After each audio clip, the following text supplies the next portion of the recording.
नमस्कार साथियों, दृष्टि आईएएस की पीटी रिवीजन सीरीज की अंतर्राष्ट्रीय संबंधों के सेशन में आप सभी का एक बार फिर से स्वागत है। आज हम नवंबर 2022 के इंटरनेशनल रिलेशंस से इंपॉर्टेंट न्यूज़ की बात करेंगे। जो खबरें चर्चा में रही नवंबर 2022 में, उनसे हमारे प्रीलिम्स 2023 में कौन से प्रश्न बन सकते हैं, कौन कौन सी इंपॉर्टेंट न्यूज़ थी, क्या हमें रिवाइज करना है वहाँ से, इन सब की चर्चा करेंगे। सीधे अपने पहले बिंदु पर चलते हैं। पहली खबर थी नवंबर 2022 में एससीओ परिषद के प्रमुखों की बैठक हुई थी। इस मीटिंग में क्या बातें की गई, क्यों किया गया, एससीओ क्या है और भारत का इसमें पक्ष कहां तक वैलिड है, उसकी बात करेंगे। तो एससीओ का अर्थ आप जानते हैं, शंघाई सहयोग संगठन यानी कि एससीओ। ये चीन में हुआ था। शासनाध्यक्षों की जो प्रेसिडेंट्स हैं उनके अलग अलग देशों के, वो वहां पर आए थे, बैठक में भाग लिया था। क्या बात हुई थी? बेसिकली बात शासन, संगठन, व्यापार और आर्थिक एजेंडे पर हुई थी। क्योंकि मेजरली जब जहां पर अंतर्राष्ट्रीय संबंधों में आप देखेंगे, जहां पर भी गुटबंदियां बनती हैं, वो मेजरली आर्थिक हितों पर बनती हैं या सामरिक हितों पर बनती हैं। और चूंकि ये रीजन, एससीओ का रीजन इंपॉर्टेंट है, आगे बात करेंगे क्यों इंपॉर्टेंट है, उसका एक पूरा मैप आपको दिखाएंगे, फिर समझाएंगे कि इतना जरूरी क्यों हो जाता है। तो वार्षिक बजट को मंजूरी भी मिलती है। जो एससीओ का वार्षिक बजट है उसमें अलग अलग जो सदस्य राष्ट्र हैं वो अपना अपना कंट्रीब्यूशन करते हैं, और 2023 में भारत इसका अध्यक्ष होगा। अगर आप थोड़ा सा जानते हो, अगर खबरों से परिचित हो, तो आपको पता होगा कि अभी इस हफ्ते में एससीओ की मीटिंग शेड्यूल्ड है, बहुत जल्दी होने वाली है, और इसके लिए चीन के जो डिफेंस मिनिस्टर हैं वो भी भारत आ चुके हैं।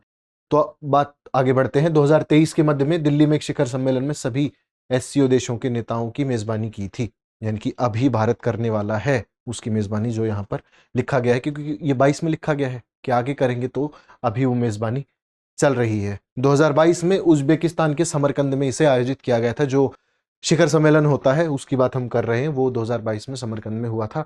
इस मीटिंग में, एससीओ की इस मीटिंग में क्या क्या डिस्कशन हुआ, कौन कौन सी बातें हुई, क्या वो चीजें हैं जो निकल करके आई थी। तो सबसे पहले तो जो जो इंपॉर्टेंट चीजें उसको अंडरलाइन कर लेते हैं, हाईलाइट कर लेते हैं, आप लिस्ट आउट करिए, उनको नोट करते चलिए।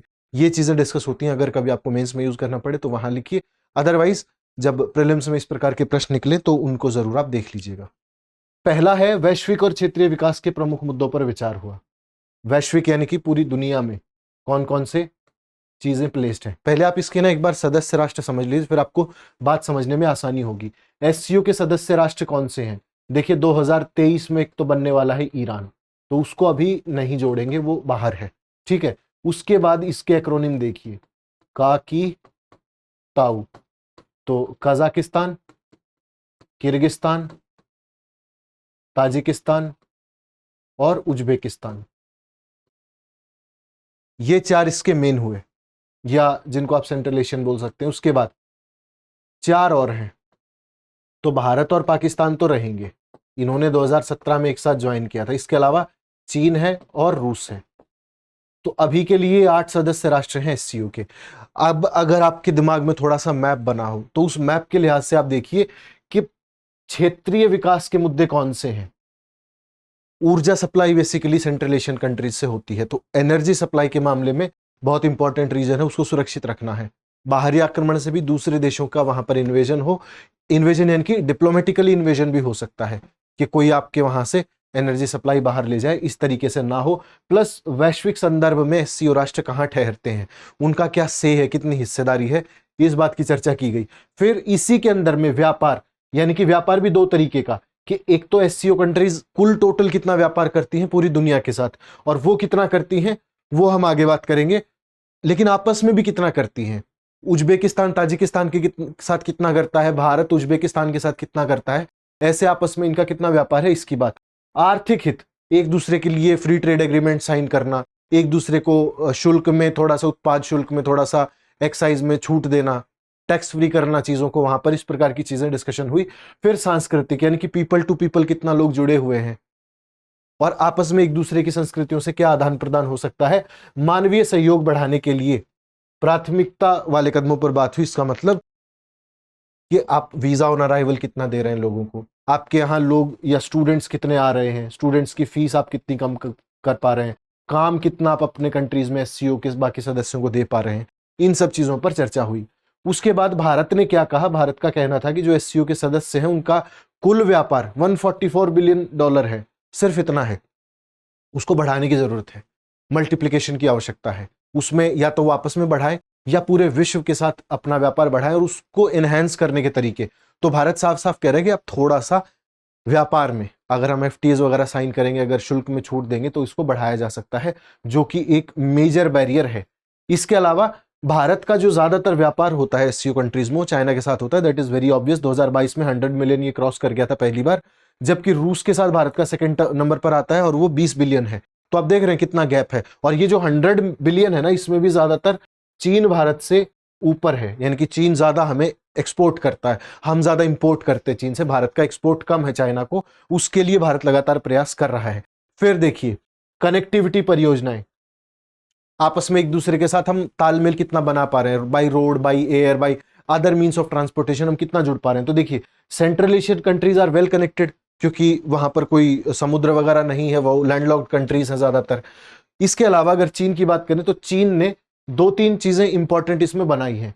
Belt and road initiative, BRI की आपने चर्चा सुनी होगी, बात करेंगे क्या है। तो बेल्ट एंड रोड इनिशिएटिव ये भी 2 प्रकार का है, एक समुद्री मार्ग से है और एक सिल्क रूट वाला जो रास्ता है, पैदल पथ जिसको पहले यूज किया जाता था, वो रास्ता। दोनों को चाइना डेवलप कर रहा है। तो कनेक्टिविटी चाइना ने तो बढ़ाई है, लेकिन साथ साथ भारत को भी इसमें कदम उठाने पड़ेंगे। भारत कैसे बाकी देशों के साथ कनेक्टिविटी अपनी बढ़ा सकता है, प्लस जो सदस्य राष्ट्र उनकी संप्रभुता को कम नहीं करना है। That is very important. क्यों? क्योंकि बहुत सारे छोटे राष्ट्र हैं, जैसे ताजिकिस्तान, उज्बेकिस्तान, कजाकिस्तान, किर्गिस्तान, ये ज्यादा बड़े देश नहीं है। इनकी संप्रभुता को बचाना, कि अगर चीन और भारत और रूस इस ग्रुप में है, plus Pakistan being a nuclear power इस ग्रुप में है, तो क्या दूसरे सदस्य राष्ट्रों की जो संप्रभुता है, उनकी सोवरेनिटी है, क्या उनको अंडरमाइन तो नहीं किया जा रहा है? क्या उनको कोई देश दबा तो नहीं रहा है? उनके साथ कोई जबरदस्ती के पैक्ट तो साइन नहीं करवा रहा है? या कोई ऐसे गठबंधन उनसे साइन करवा ले जिसमें वो हावी ना हो, बल्कि जो बड़ा देश है वो हावी हो, यानी कि बिग ब्रदरली कोई एटीट्यूड ना हो किसी भी राष्ट्र के साथ। ऐसी कोई चीज नहीं होनी चाहिए। फिर क्षेत्रीय अखंडता का सम्मान करना है और अंतर्राष्ट्रीय कानून का सम्मान करना है, और उस लिहाज से आपस में गठबंधन बना के आगे चलना है। इन बातों की चर्चा हुई है। अब इनको आप थोड़ा सा और इलेबोरेट कर सकते हैं कि अंतर्राष्ट्रीय स्तर पर कैसे सहयोग बढ़ाएंगे, कैसे बनाएंगे वो। जैसे मान लीजिए कि किसी देश के खिलाफ यूएन में कोई प्रस्ताव आए उसके अगेंस्ट, तो वहां से एब्सटेन करना, उसके अगेंस्ट वोटिंग करना, इस प्रकार की चीजें इसमें शामिल रहती हैं। फिर देखिए जलवायु परिवर्तन पर बातचीत हुई है, उसकी चुनौती और भारत और बाकी देश कैसे प्रतिबद्ध हैं उसको कम करने के लिए, और अपनी उपलब्धियां कौन सी हैं, कि भारत ने कितना कंट्रीब्यूट किया है पर्यावरण संरक्षण के लिए, उसके बारे में बात करेंगे। भारत ने एक मैटर उठाया कि 2030 तक हम नेट जीरो हो जाएंगे, तो वो हमारी एक प्रतिबद्धता है पर्यावरण के प्रति, वो बनी रहेगी। फिर देखिए भारत ने कनेक्टिविटी की बात आते ही चाबहार को आगे लाया, और चाबहार और INSTC के माध्यम से भारत कैसे जुड़ सकता है। ठीक है, जो ट्रांस हिमालयन भारत का एक प्रोजेक्ट है कि ट्रांस हिमालयन कॉरिडोर बनाएंगे, उसमें चाइना के काउंटर में ऐसा कहा जा रहा है कि भारत बना रहा है, लेकिन ऐसा नहीं है। भारत वाइब्रेंट विलेज प्रोग्राम चला रहा है बॉर्डर के साथ साथ में। तो इस प्रकार की चीजें भारत करता रहता है, आपको उनसे जुड़ना पड़ेगा। फिर देखिए यूरेशियन आर्थिक संघ का निर्माण, इसका भी भारत एक हिस्सा हो सकता है, और बेल्ट एंड रोड इनिशिएटिव के निर्माण के संरेखण को बढ़ावा देना, और इसके साथ साथ जो BRI प्रोजेक्ट में नई नई पहले हो रही है उनको भी बढ़ावा देना। भारत चाहता है कि चाइना के प्रोजेक्ट्स को भी बढ़ावा दिया जाए और भारत भी उसमें कंट्रीब्यूट करे। अब देखिए 2 चीजें इंपॉर्टेंट है, एक हमने सुना कि SCO है, शंघाई सहयोग संगठन है, और दूसरा BRI है, बेल्ट एंड रोड इनिशिएटिव है। उसके कुछ इंपॉर्टेंट पॉइंट्स यहां पर नोट किए हुए हैं।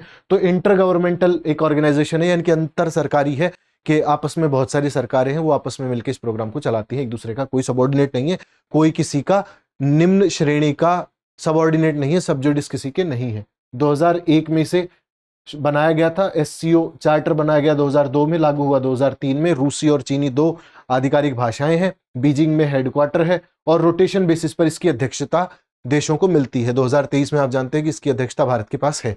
ठीक है, उसके अलावा 2001 में से शुरू किया गया था शंघाई 5 के नाम से, लेकिन जब उज्बेकिस्तान शामिल हुआ इसमें तो नाम बदलकर शंघाई कोऑपरेशन ऑर्गेनाइजेशन रख दिया गया। 2017 में भारत और पाकिस्तान दोनों देश इसमें शामिल हुए, और ईरान 2023 में शामिल होने वाला है। These are some very basic known facts about SCO। Prelims में अगर आपसे कोई एक आध सवाल इससे बनता है तो इस प्रकार से बन सकता है, या तो मुख्यालय बदल देंगे, या इसके किसी सहयोगी का नाम बदल देंगे, या कोई ऐसा देश इसमें फंसा देंगे, या मिलान करना बता देंगे कि लेट्स अज्यूम के इनमें से कौन से देश SCO के सदस्य हैं, फिर आपसे पूछ लेंगे 1, 2 हैं, 1, 3, 1, 4 हैं। इस प्रकार से क्वेश्चन के लिए आप रेडी रहिए, आपको पता है जो फॉर्मेट होते हैं, उन्हीं पर फॉर्मेट्स पर आपसे लगातार क्वेश्चनिंग की जा सकती है।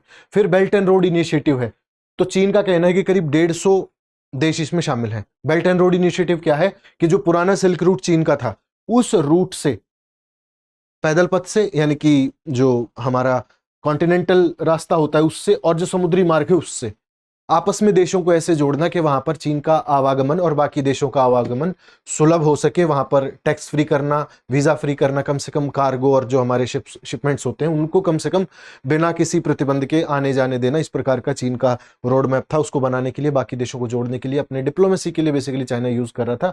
बाकी देशों को बहुत इसमें धनराशि वगैरह खर्च की गई चाइना के द्वारा, लेकिन अभी तक काफी देशों में पूरा नहीं हुआ है। कई देशों में ठप है अलग अलग कारणों की वजह से।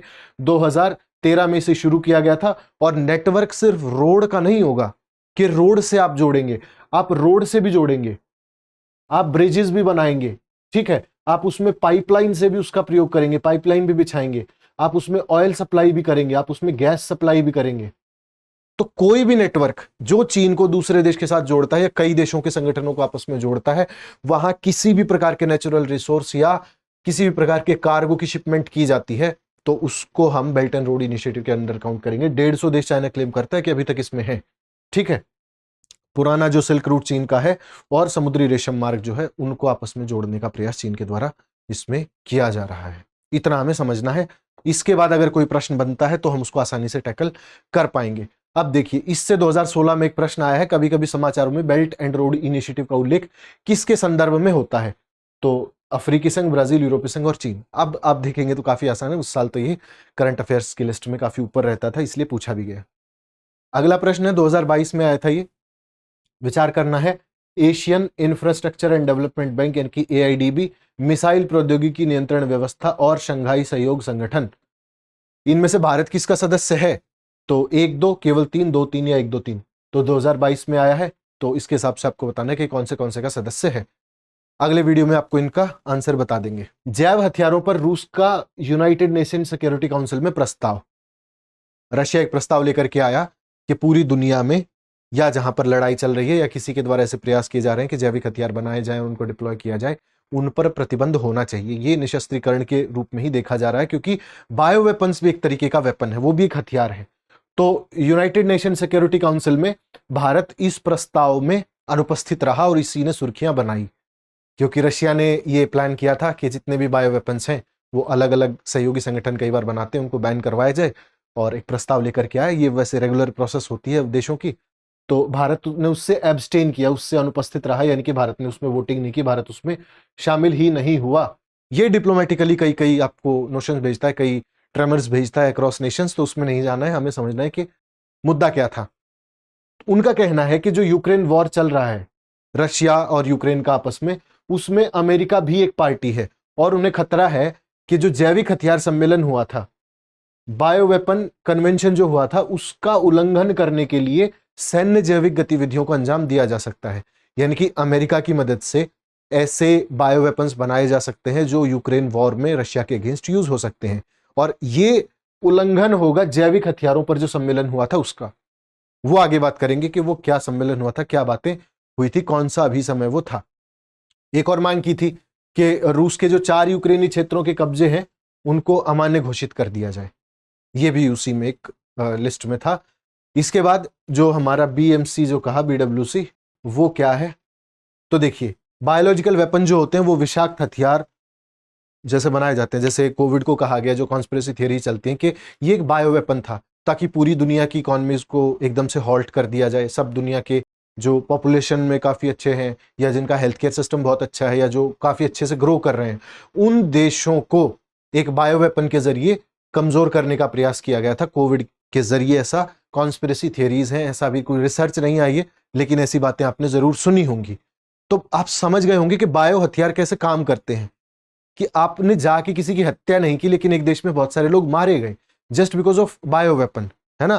तो उन हथियारों को बनाना यानी कि उनका विकास करना, उनको प्रोड्यूस करना, विकास करना माने उनको रिसर्च करना, प्रोड्यूस करना माने रिसर्च को मल्टीप्लाई करके बहुत सारे सैंपल्स उसके बना लेना, उनको स्टोर करना, उनका भंडारण करना और उनके विनाश को बढ़ावा देना। ये सारे काम करने के लिए ये अभी समय बनाया गया था जेनेवा स्विट्जरलैंड में, जब निशस्त्रीकरण समिति का सम्मेलन हो रहा था, वहां पर इसकी वार्ता हुई थी और 26 मार्च 1975 को यह लागू कर दिया गया था।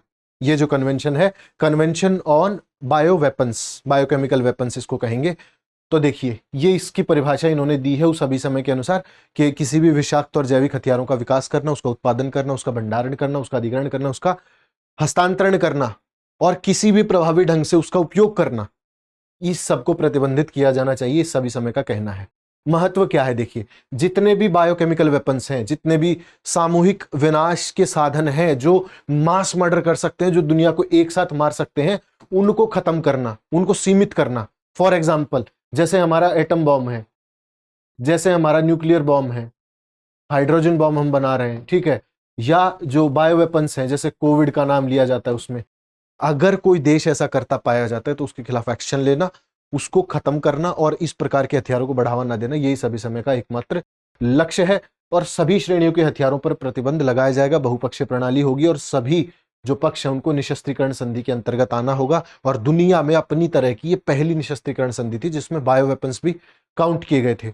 1925 में जो जेनेवा प्रोटोकॉल लागू हुआ था उसका पूरक है, यानी कि उसमें कुछ पहलू छूट गए थे, उन पहलुओं को अब नए समय के लिहाज से बढ़ाने के लिए, उनको शामिल करने के लिए ये लाया गया 1925 के जेनेवा कन्वेंशन के कॉम्प्लीमेंट के तौर पे कि अच्छा कुछ चीजें पहले छूटी हैं, अब ये शामिल कर देते हैं तो ये पूरा हो जाएगा।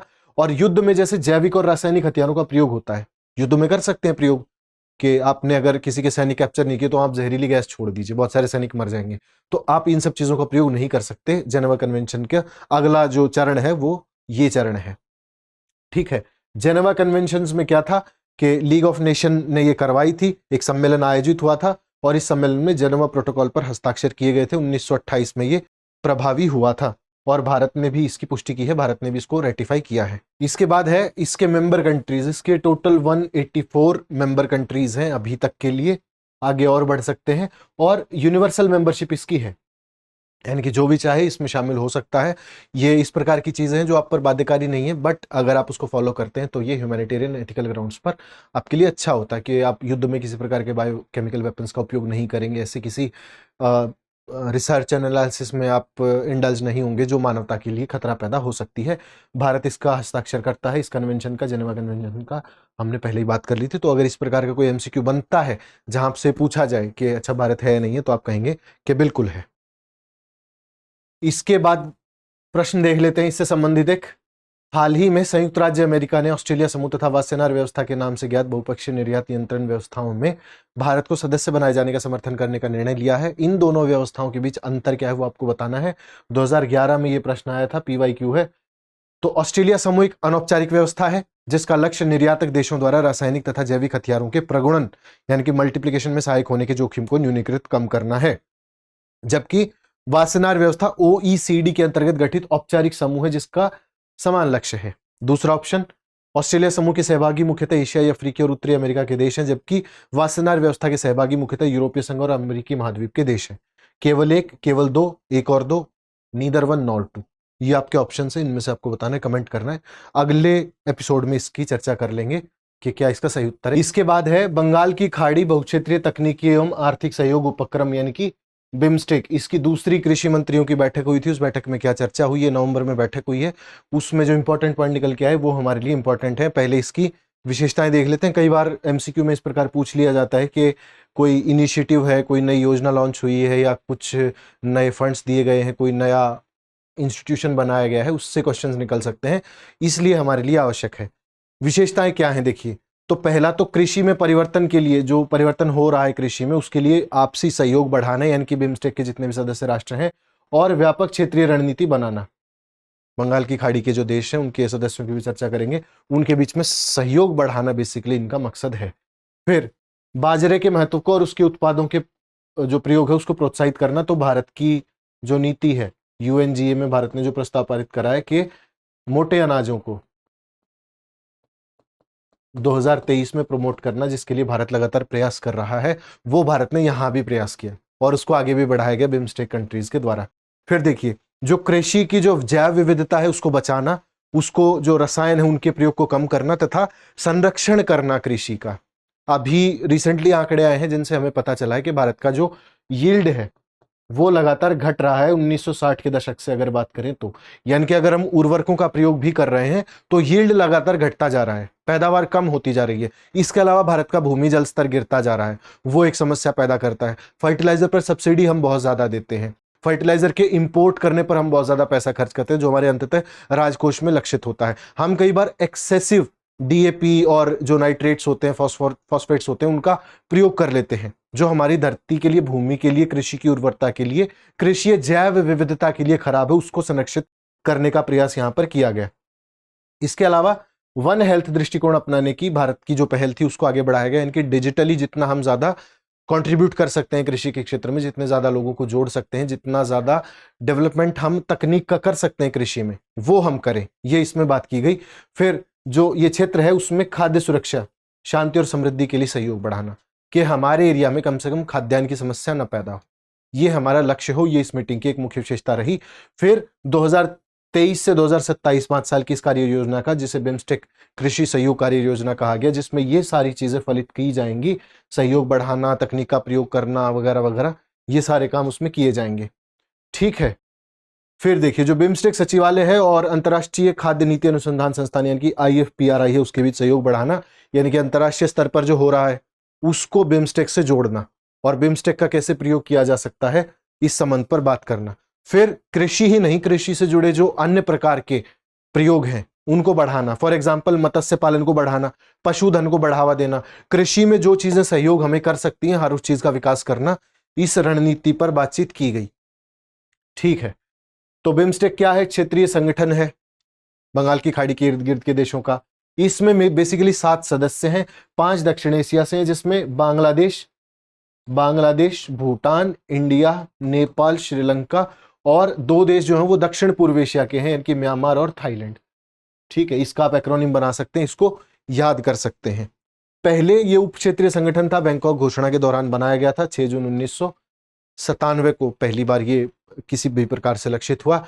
इसमें पूरी दुनिया के करीब 1.5 बिलियन लोग शामिल हैं इन 7 देशों की आबादी में, और 2.7 ट्रिलियन अर्थव्यवस्था है। भारत ऑब्वियसली इनमें से बहुत बड़ी अर्थव्यवस्था है, और जो टोटल जीडीपी है पूरी दुनिया का उसका 22% बिम्स्टेक अकेले के पास है, यानी कि इसके जो सदस्य राष्ट्र हैं वो बहुत ज्यादा जीडीपी के नजरिए से भी, जनसंख्या के नजरिए से भी, अर्थव्यवस्था के नजरिए से भी इंपॉर्टेंट हो जाते हैं। रीजन भी अपने आप में इंपॉर्टेंट है। ठीक है, महत्व क्या है इसका, चुनौतियां क्या है और नए प्रयास क्या करने की आवश्यकता है, उन पर बात कर लेते हैं। तो देखिए, महत्व में आप लिख देंगे कि कृषि सहयोग बढ़ेगा, तकनीकी सहयोग की बात कर लेंगे, ठीक है, खाद्य सुरक्षा रीजन में बात कर लेंगे, प्लस सुरक्षा इन जनरल की बात कर लेंगे, प्लस बाकी जो सहयोग है और आपसी जो डिप्लोमेटिक टाइज हैं वो इससे बढ़ेंगे। इन बात का हमें पता होना चाहिए। भारत के पास विशाल समुद्री सीमा है, उसकी रक्षा करना, बंगाल की खाड़ी के आसपास के देशों को अपने मित्र राष्ट्रों के रूप में रखना, ये भारत की बहुत बड़ी आवश्यकता है। बिम्स्टेक के सामने चुनौतियां क्या है? एक तो बैठकों को लेकर के समस्या की रेगुलर नहीं होती है, कई बार रोटेशन बेसिस पर बहुत सारे राष्ट्रों को अपनी सदस्यता नहीं मिलती है, उनके अलग अलग एजेंडाज होते हैं जो मीटिंग्स में सरफेस नहीं किए जा सकते हैं, एक समस्या ये आती है। फिर कुछ देश बड़े हैं, जैसे भारत बहुत बड़ा देश है, तो कई बार बड़े देश छोटे देशों को उपेक्षित कर देते हैं और उनको नजरअंदाज करते हैं। इवन अगर हमारे अच्छे डिप्लोमेटिक टाइज हैं भी तो भी, और नहीं है तो भी, जब बड़े देश कई मीटिंग्स में आते हैं तो उनका रवैया ठीक नहीं रहता है छोटे देशों के प्रति, यह समस्या है। फिर जो फोकस एरियाज हैं वो काफी बड़े हैं, रीजन छोटा है, फोकस एरियाज बड़े हैं। बायलैटरल टाइज की बात करें तो वो ज्यादा फ्रूटफुल होंगे बजाय कि बिम्स्टेक जैसे छोटे संगठन के, क्योंकि जब आप इतना बड़ा व्यापक एरिया लेके चलते हैं, इतने सारे इश्यूज को लेकर के चलते हैं, तो आपको बड़ा संगठन चाहिए, जो कि बिम्स्टेक कंट्रीज के पास नहीं है। इसके अलावा कई बार 2 देशों के बीच मुद्दे हो जाते हैं, कई बार जैसे भारत और पाकिस्तान के बीच है, भारत और बांग्लादेश के बीच कोई इशू चल रहा है और आप बिम्स्टेक की मीटिंग में चले जाते हैं, तो वहां आपको इसके रेपरकशन झेलने को मिल सकते हैं कि दोनों देश मीटिंग्स में किसी प्रकार का सहयोग नहीं करेंगे। ये एक चुनौती ही है इन देशों के सामने। फिर जो इनका आर्थिक सहयोग है उस पर ज्यादा फोकस नहीं किया जाता है। क्यों? क्योंकि कई मेंबर कंट्रीज अलग अलग ऑर्गेनाइजेशंस में, कई अलग अलग संगठनों में, अलग अलग जो रीजनल अपने अपने गुटबंदियां हैं उनमें ज्यादा फोकस करते हैं, वहां ज्यादा अपने फंड्स कंट्रीब्यूट करते हैं, जिसकी वजह से समस्या पैदा हो जाती है। तो ये मेन चीजें हैं। क्या करना चाहिए, नए प्रयासों की कौन सी आवश्यकता है? आप कह सकते हैं कि गुजराल डॉक्ट्राइन का इसमें पालन कर सकते हैं, एक तटस्थ नीति लेकर के चल सकते हैं, सिर्फ अपने हितों को आगे रख के न चलें, बल्कि सामरिक हित और जो क्षेत्र के हित हैं उनको साधने का अगर प्रयास करेंगे तो ये भारत के लिए भी और बिम्स्टेक के लिए भी बहुत ठीक होगा। प्रश्न है 2022 में इसका, आपके विचार में क्या बिम्स्टेक सार्क की तरह एक समानांतर संगठन है? इन दोनों के बीच क्या समानताएं हैं, क्या असमानताएं हैं? तथा इस नए संगठन के बनाए जाने से भारतीय विदेश नीति के उद्देश्य कैसे प्राप्त हुए हैं। तो जो दोनों संगठन है, क्या वो सेम है, क्या वो अलग है, समानताएं असमानताएं, और भारत को क्या मिला इससे, इस बात की चर्चा हमें करनी है। ठीक है, उसके बाद चलते हैं अगला, डायरिया रोग और पोषण पर एशियाई सम्मेलन। तो यह सम्मेलन हुआ था, इसमें केंद्रीय स्वास्थ्य और परिवार कल्याण राज्य मंत्री पहुंचे थे, उन्होंने इसको संबोधित किया था, कलकत्ता में हुआ था। 16वां अपनी तरह का डायरिया रोग पर सम्मेलन हुआ था, और इसके रोग और पोषण पर एशियाई सम्मेलन, इसका नाम दिया गया ASCODD।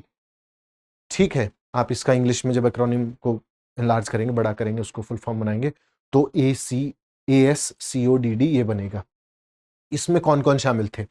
दक्षिण पूर्व एशियाई, आप समझ रहे हैं, दक्षिण पूर्व एशियाई, तो ये वाला जो रीजन है भारत में जो ऐसे नीचे कट के चलता है वो वाला रीजन है। अफ्रीकी देश है, अमेरिकन और यूरोपीय देशों की भी कई प्रतिनिधि पहुंचे थे।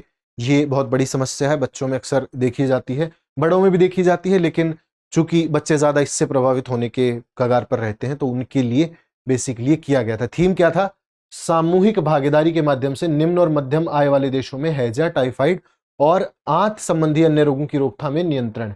सार्स कोविड-2 महामारी के बाद, कोविड महामारी के बाद जितने भी रोग फैले हैं, खास करके टाइफाइड हो गया, हैजा हो गया, आंत संबंधी रोग हो गए, डायरिया उसमें शामिल है, उनको रोकना, उनकी रोकथाम करना, उनको नियंत्रित करना। 5 मुद्दे बेसिकली इसमें है। आंतों का संक्रमण, हम उन रोगों की बात करें जिस पर इस मीटिंग में एड्रेस किया गया, जिन रोगों को। फिर पोषण करना, 2030 तक हैजा को बिल्कुल खत्म कर देना, उसके लिए रोड मैप तैयार करना, नीति तैयार करना और उसको इंप्लीमेंट करना, लागू करना, इन चीजों पर बात हुई। हैजे का टीका बनाना और जल्दी से जल्दी उसे लोगों तक पहुंचाना, जो मेंबर कंट्रीज है वहां तक लेकर के जाना। फिर आंतों में जो जीवाणु होते हैं उनकी जो रोगाणुरोधी प्रतिरोध के समकालीन दृष्टिकोण, नई पहल और चुनौतियों को आगे बढ़ाना। यानी कि जितने भी रोग है ना, देखिए कई ऐसे रोग होते हैं, फॉर एग्जांपल टीबी एक ऐसा रोग है जिसमें अगर आप एंटीबायोटिक्स का यूज भी कर रहे हैं ना, तो जो बैक्टीरिया है वो कई बार रोगाणु प्रतिरोधी क्षमता विकसित कर लेता है दवाइयों के प्रति। तो ऐसी कंडीशन में आपको क्या करना है? अपनी रिसर्च को लगातार चुनौती के रूप में लेना है और अपनी रिसर्च को लगातार करना है, ताकि कोई भी रोग रोगाणुरोधी प्रतिरोधक क्षमता अपने अंदर विकसित न कर सके। इसके लिए इसकी बात हो रही है यहां पर। उसके बाद बड़ी संख्या में निवारण के लिए टीकों का विकास करना, वो आप जानते हैं, कोविड के माध्यम से भी कहा गया कि टीकों का विकास करिए, उनको बढ़ाइए, उनके लिए डायरिया अनुसंधान केंद्र बनाइए, डायरिया को स्पेशल एक बीमारी के तौर पर देखिए और उसका निदान करने का प्रयास कीजिए। इसके बाद जितने भी अस्पताल हैं उनका एक मैनेजमेंट सिस्टम बनाया जाए, उनको एक नियंत्रण मंडल के अंतर्गत लिया जाए, ऑनलाइन आप उसको एक्सेस कर सकें, वहां पर रजिस्टर कर सकें, अपॉइंटमेंट बुक कर सकें, इस प्रकार के प्रयास करने का काम किया जाए सरकारों के द्वारा। इन सब की बातचीत हुई। आंकड़े क्या कहते हैं? कभी एक आध बार आपसे कई बार आंकड़ों पर भी खेल लिया जाता है प्रीलिम्स में, तो इसका भी ध्यान रखिए। आंकड़े बहुत इंपॉर्टेंट नहीं, बट हाँ थोड़ा सा रोल तो रहता है। तो 5 साल से, जैसा मैंने आपसे कहा ना, बच्चों में ज्यादा होता है, तो ये बात नोट कर लीजिए। अगर कहीं आपको नहीं भी पता होगा तो आपके गेस पर भी आप इससे काम चला सकते हैं। तो 5 साल की उम्र से कम बच्चों में मौत का दूसरा सबसे बड़ा कारण है डायरिया। उसके बाद करीब हर साल 5.25 लाख बच्चे इससे मरते हैं, और पूरी दुनिया में हर साल करीब 1.7 बिलियन मामले आते हैं। मृत्यु अभी निश्चित नहीं है, कितने सब कलेक्शन नहीं हुआ है, लेकिन इतने बच्चे जरूर उससे प्रभावित हैं, हर साल इतने आते हैं। कितने प्रकार होते हैं? एक्यूट वाटरी डायरिया होता है, अब समझ रहे हैं आप? एक्यूट वाटरी, ज्यादा, एक्यूट मतलब ज्यादा, वाटरी मतलब पानी, डायरिया मतलब रोग अपने आप में उसका जो नाम है। तो ज्यादा पानी कई घंटों तक या कई दिनों तक रहता है, और हैजा भी जब इसमें हो जाए तो वो एक्यूट डायरिया है।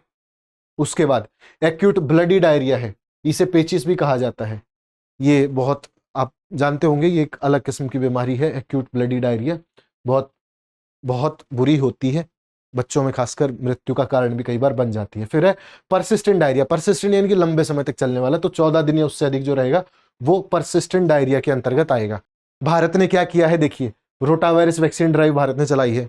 वैक्सीन डेवलप करना, वैक्सीन को लगाना, लोगों तक पहुंचाना, उसको कम करने के प्रयास करना, भारत इसमें आगे रहा है। उसके अलावा एक सांस करके भारत की पहल है, निमोनिया को सफलतापूर्वक रोकने के लिए ये पहल है, सामाजिक जागरूकता और कार्रवाई के माध्यम से। अब नाम से दे रहे हैं ना, सामाजिक जागरूकता और उस पर एक्शन प्लान, सांस पहल, इसको बस एक्रोनिम से याद रख लीजिएगा। फिर है सार्वभौमिक टीकाकरण कार्यक्रम, यूनिवर्सल इंजेक्शन प्रोग्राम भारत सरकार ने चलाया है। उसके अलावा integrated action plan for prevention and control of pneumonia and diarrhoea, IAPPD, यह पहल भारत ने की है। और राष्ट्रव्यापी डायरिया नियंत्रण पखवाड़ा भारत सरकार मनाती है। भारत में अलग अलग जगहों पर मनाया जाता है। डायरिया को कंट्रोल करने का भारत सरकार प्रयास कर रही है। ये पहले भारत ने की है और इन सब की चर्चा जो मीटिंग हुई है, जो पोषण और डायरिया पर एशियाई सम्मेलन हुआ है, उसमें इसका प्रयास किया गया है। रोकथाम कैसे हो सकती है, अगर आप इससे अनभिज्ञ हैं तो कहीं अगर साइंस के क्वेश्चन के तौर पर या इन जनरल नॉलेज के क्वेश्चन के तौर पर पूछ लिया जाए डायरिया से संबंधित, तो ये चीजें आप बता पाए, कम से कम आपको पता रहे। सुरक्षित पेयजल पहुंचाना है लोगों तक, पानी पीने का साफ हो, कम से कम सरकार भी पहुंचाए और लोग भी अपने स्तर पर प्रयास करें, नागरिक भी इसका प्रयास करें। ठीक है, स्वच्छता रखें, आसपास भी हाइजीनिक का भी ध्यान रखें, साबुन से हाथ धोएं, 6 महीने के लिए विशेष स्तनपान बच्चों को करवाएं, इस बात का ध्यान रखें और अच्छी व्यक्तिगत और खाद्यान्न स्वच्छता रखें। खाने पीने की चीजें साफ हो, हाथ आपके साफ हो फिर खाएं, कोई दिक्कत नहीं है, बच्चों को भी खिलाएं। और जो संक्रमण फैलता है उसके बारे में बच्चों को शिक्षा देनी है और जो रोटा वायरस का है वो टीकाकरण बच्चों का करवाना है। इतना कार्यक्रम आपको करना है, उसके बाद आप बच सकते हैं। कैसे कैसे आप बच सकते हैं? ओआरएस से बच सकते हैं। बच्चों में आप जानते हैं ना, नमक और चीनी का जो घोल दिया जाता है उसको ओआरएस बोलते हैं, तो वो आपको देना होता है। उसमें इलेक्ट्रोलाइट्स अवेलेबल होते हैं, तो उससे आपका काम चल जाता है, आपको डायरिया की समस्या नहीं होती। इसके अलावा जिंक सप्लीमेंट्स होते हैं जिनसे आप लंबे समय तक डायरिया को दूर रख सकते हैं। फिर आपके खान पान में पोषक पदार्थों का ध्यान रखें, हर प्रकार की चीज खाएं, हर प्रकार के पोषक खाने का प्रयास करें, उसको अलग अलग चीजों से सप्लीमेंट करने का प्रयास करें, तो आप बच सकते हैं। इसके अलावा अगर बीमार हैं तो डॉक्टर से सलाह लें और कोई अपने से इलाज करने का, नीम हकीम बनने का प्रयास ना करें, डॉक्टर के पास जाएं तो इलाज आपका बेहतर हो पाएगा। ठीक है, thank you so much session में जुड़ने के लिए, ध्यानपूर्वक सुनने के लिए। उम्मीद है आप इसके नोट्स बना रहे होंगे, आपको सब क्लियर हो रहा होगा। इसके अलावा अगर आपके कोई राय सुझाव प्रतिक्रिया इस सेशन को लेकर के या इन जनरल हमारी पीटी रिवीजन सीरीज को लेकर के है तो कमेंट बॉक्स में जरूर कमेंट करें। हमने जितने प्रश्न पूछे कोशिश करें कि उनके आंसर्स को कमेंट बॉक्स में आप दें। अगले सेशन में हम उनके आंसर्स की बात करेंगे। बहुत बहुत धन्यवाद जुड़ने के लिए। मिलते हैं आपसे इंटरनेशनल रिलेशन के अगले एपिसोड में।